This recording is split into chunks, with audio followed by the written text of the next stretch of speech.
Welcome to this week's Inside Track. I'm Illinois State Representative Brad Halbrook. The intent of these Inside Track videos is to give you an inside look into important policy positions and events that are taking place.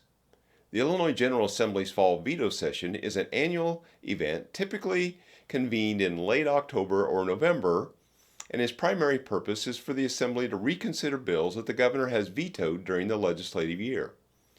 During this session, legislators have the opportunity to override the governor's veto with a 3/5 majority in both the House and the Senate, effectively passing the veto bills into law. This is what is supposed to happen. Number one, veto overrides. Legislators review the governor's vetoes and decide whether to override them. This process involves debating the merits and the reasons behind the vetoes and determining if there is sufficient support to counteract the governor's decision. Number two, consideration of amendatory vetoes.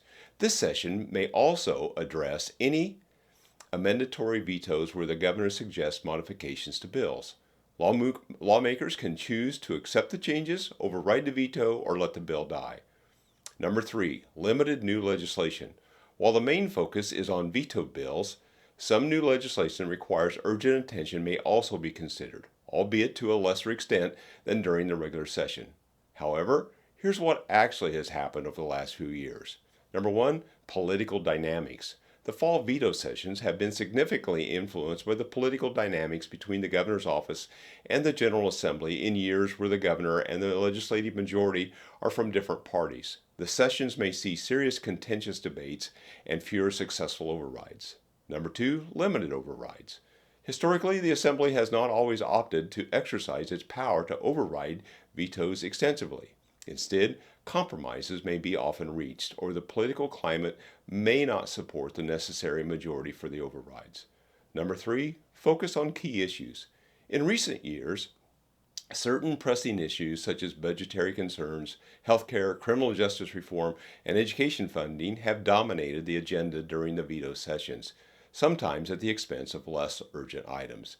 Number four, COVID-19 impact. The pandemic has also reshaped recent sessions with some procedural changes and shifts in focus. Health and safety legislation, as well as economic recovery measures, may have become more prominent discussion points. Number five, shortened and compressed schedules.